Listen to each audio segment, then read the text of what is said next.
All right, so one of the last topics in this course, we look at solving second degree equations. Again, what does second degree mean? Well, this means that it has a power of 2 in the equation. Excuse me. So how does this differ from first degree equations? Well, if you recall, first degree equations had only a power of 1 on any variable. So, an example of that would be something like from chapters 1 and 2, 2x plus 1 equals 5. We see that the exponent on the variable is really this implied 1, right? We typically don't write that 1, but this is what we call a linear or first degree equation. And how do we solve it? Well, we use inverse operations to isolate the variable. We get 2x equals 4. Multiply both sides by a half. And we end up with what? X equals 2. So we found the conditional value, right? The value for x that makes this one true. Any other value doesn't work. So this is what we remember from before. Now, obviously our tactic has to change if we have a second degree equation. So let's look at a simple one, something like x squared. Let's do it like this. X squared plus 1 equals 26. Let's say I try the same tactic. All right, we notice this is a degree 2 equation because why? I have a power of 2 on a variable. So it's a degree 2. If that number were different, we'd call it a degree, whatever that number is. This is a degree 2 equation. Have an equal sign. That's how I know it's an equation. So let's say I go ahead and isolate the variable. So I subtract 1 from both sides like I normally would. And now I'm left with x squared equals 25. Well, here is where some people might get stuck. We actually have something else to do here. I have the variable, quote unquote, by itself on the left and a number on the right, but it's not really of the same form I'm used to, right? We're typically used to saying, hey, this is, just one replacement for x is 2, right? So just x is 2. Here this is saying x squared is 25. Well, what does squared mean? This really means x times x equals 25. So this is a little bit different. We don't really have a solution for x. So one thing we got to do, or we can do, is reduce the exponent to 1. Well, how do we do that? Well, we need to use what's called the square root property. And so what we do is we take the square root of both sides as an inverse operation. So how does this look? Well, we say the square root of x squared is equal to the square root of 25. Now, here's where we have to be careful. And it's because of this fact right here. You might know that the square root of 25 is 5. But what we're missing here is the key point from here. The square root will always return a positive number. So it's the opposite of the square root that we're missing. So in other words, we have this plus and minus sign that we throw out in front, and this is what this means. It means that for this, both 5 times 5 can equal 25, and what do we remember? If the signs are the same, two negatives times each other, they equal a positive. So both of these are possible solutions to this equation.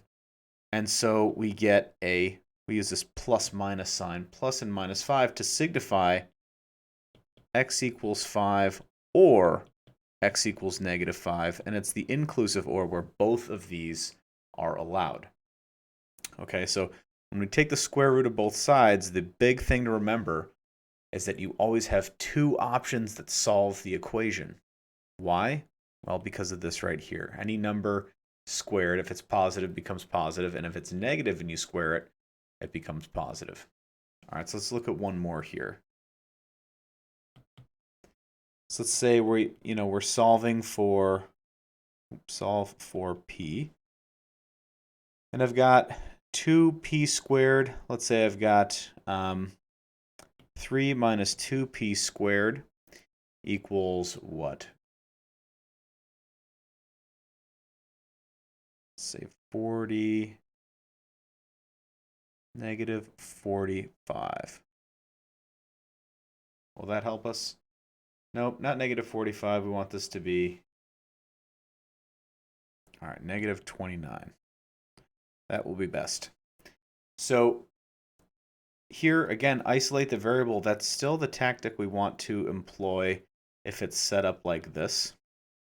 And so what we can do is subtract 3 from both sides to cancel this constant term. So we get negative 2p squared equals negative 32, right? Remember to bring that negative down. And then we can divide both sides by negative 2 to, again, get the variable by itself. So we get p squared equals positive 16. And so we would take the square root of both sides since this is degree 2, and we get p is plus or minus the square root of 16, which we know is plus or minus 4. Okay, why? Because 4 squared is 16 and negative 4 squared is 16. So we're going to get 2 possible solutions, and that correlates with this here. Since there's a degree of 2, that means there's a possibility of having 2 solutions, up to 2 solutions. There can be 1. Sometimes there's no solutions, depending on the situation. So here we have p equals 4 or p equals negative 4. It's also sometimes written as a set, the squiggly brackets, negative 4 comma 4. Sometimes they don't work out as nice. And so we see something like this. Let's do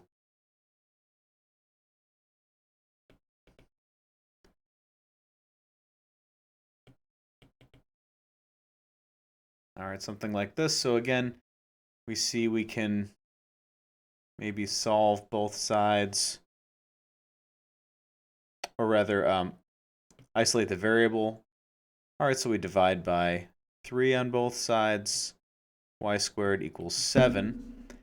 And then again, we take the square root of both sides. We get plus or minus the square root of 7. Well, square root of 7 isn't anything nice, but we can go ahead and leave it like this. Or say, y equals radical 7, y equals negative radical 7. Or you can go to a decimal approximation, right, which it will be 2.7 something in there. So either or. If it says exact form, this means to leave it in terms of radicals and fractions and not go to decimal approximations. But if a decimal approximation is okay, like if we're talking about dollar amounts or something like that, then obviously moving to decimals is totally fine. Now, you heard me say there's possible of up to 2 solutions. What happens if there's no solutions? What does that look like? Well, we'd come up against a situation where, let's say it's like x squared minus 4 equals negative 6. All right, so we would follow through on our method here of isolating the variable. So we get x squared equals negative 2. When we go to take the square root of both sides, we get plus and minus square root of negative 2. And you know already from our study of domain and range, the issue with the square root, it can only take x values that are non-negative. So if this happens, we've really broken the domain of the square root function. So this is not a real number. This does not exist. So we say that there is no real solution. Now, for those of you who are continuing your nerdy trajectory through mathematics, the fact that we say no real solution means that there is another solution if we look at a different set of numbers, but that goes beyond the scope of this class. Okay, so the real numbers really sit inside this bigger set where this number actually might be allowed, but we don't play with that in this course up until like Calc 2 or 3. So if you're heading there, you'll remember what I'm talking about now. Otherwise, you don't need to worry about it. We just need to know that the square root function only takes positive real numbers. So if you're up against this, And again, I'm not talking about this negative number. That is fine. But if you have a negative inside the square root, that's a problem. It doesn't exist, so there's no real solution. All right, so here's the next problem I want to take a look at. It's set up a little bit differently. You see how now I have a term that has a single degree, right? A power 1 and a power 2. So that means I can't really isolate the variable term on its own and then take the square root. So I have to try something else. This is going to require one thing from logic or arithmetic from back in the day, and that's this idea. We call it the zero product principle.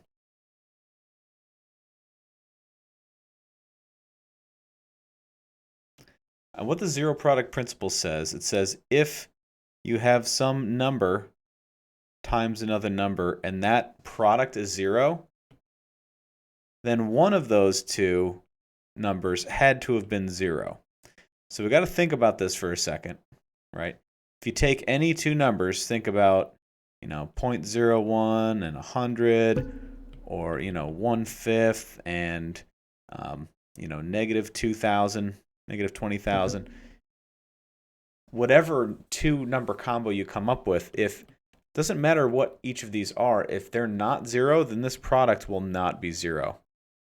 Right? It might be super tiny, it might be gigantic, it might be somewhere in between, but it's not going to be 0 unless one of these two things is 0, and that's a special property of 0. So that's what the zero product principle tells us. Now, we kind of get to hijack this for our uses when solving equations of two variables, and this is how that looks. If I go ahead and bring everything on one side to equaling 0, so I subtract this 4 from both sides, right? Subtract 4 here, subtract 4 here to make one side equal to 0. Then what we get to do is possibly factor the left-hand side. And so here we can do that. And actually, I'm going to need to change the sign because this isn't factorable as it stands. So let's change this problem up a little bit. Let's backtrack. If this was equal to a negative 4, this would work better. Because then what we can do is add 4 to both sides. And I'll show you a case where it doesn't work out too. I won't just back away from that one. But so we're left with x squared minus 4x plus 4 equals 0. Okay, so we drove the right-hand side to 0, and we brought all the other terms to this side so that we can factor it. Okay, how can we factor this? Well, I see that this is really x minus 2 using my factoring techniques from the previous section. And from there, what we see is this property emerging. A times b equals 0. So this tells us that a equals 0 or b equals 0. Here's my a. Here's my b. In this case, they're exactly the same. So I get x minus 2 equals 0 or x minus 2 equals 0. And then we get these two equations which we can go ahead and solve, which should be pretty easy. This one, well, we add plus 2 to both sides and we get x equals 2. And over here, same thing. So here we don't need to list the same thing twice. We can just say the solution here is x equals 2. There's just one solution. Remember, there can be up to 2 for a degree 2 polynomial, or degree 2 equation. Here there's just the one. It ended up being the same. But this is the key to solving problems like this. Let's do another one where maybe there's two solutions. So let's see if I had something like this. 2x squared minus 12x, nope, minus 10x plus 12 equals 0. Well, what's nice about this one is I can factor out a 2 from the left.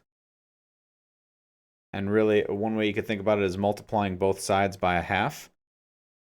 Why that's really nice to do is because 0 times a half on this side is just 0, and a half times everything on this side cuts each of these coefficients in half. All right. So that's one nice thing about having it in this form. Sometimes you can get away with that, but you need it to have a common factor in each of these terms, right? But from here, now I can factor the left, because I've got the left is something times something equals 0, which tells me that x minus 3 equals 0 or x minus 2 equals 0. Now, I've seen some pretty bad stuff pop up when splitting these. I've seen, like, all sorts of diagrams and shortcutty things. Just write it like this because this is the most logically consistent thing. And then from here, we can just solve two very simple equations by adding 3 to both sides, so we get x equals 3, or add 2 to both sides, we get x equals 2. So here we get the solution set 2, 3. There's two possible solutions for this. Now, last problem I'll do with these is, what if we have something like this, x squared plus 5x minus 6, or let's say equals 6. This looks like the form that we would like to be able to factor it in because we have this middle term here. So I'll maybe subtract 6 from both sides. I'll get x squared plus 5x minus 6 equals 0. And from here, we'd like to be able to factor and set it up. But what do I notice? Well, what multiplies to negative 6 but adds to 5? Well, actually, this is going to work out, isn't it? Because we could do a minus 1 and a plus 6. All right, this adds to positive 5 and multiplies to negative 6. So here's another one that does work out.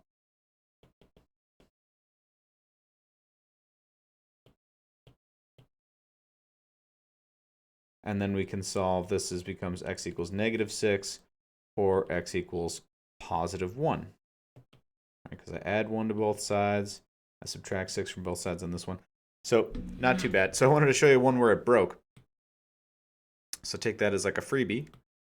But one where it breaks. Let's see. Let's say I've got x squared minus 8x equals 27. So if I go to isolate everything to 0 on one side and all the terms on the other, then we go to factor this into hopefully two pieces, and we see, well, what multiplies to negative 27 and adds up to negative 8? Well, negative 27 breaks up into, we've got 27 and 1, we've got 9 and 3. That's it, right? Nothing else really helps us out with the number 27. So neither of these have a net change of 8 or negative 8. So this thing doesn't factor nicely, okay? So we only have a few options from here. One would be to solve graphically. So we say it doesn't factor.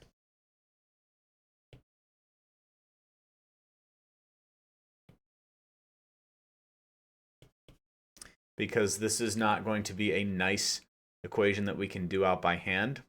Or the other option is to do what we call complete the square, which we don't cover in this course. But if you're interested, this is a way that you can continue the problem to solve it by hand. You will probably get a radical in your answer.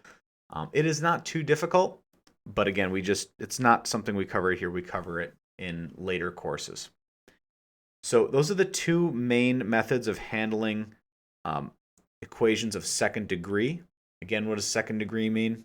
It means you have a power of 2 in the equation. Oops, it jumped on me. Means you have a power of 2 somewhere in the equation. So if you just have a power of 2 on the variable and that's it, you could think about the square root method. And this helps feed into a method that we use in the next section. If you have more than one variable term and you have a squared piece and a linear piece like we do here, then using this zero product principle is key. So I hope these are helpful in attacking the practice problems, and we'll see you in the next section.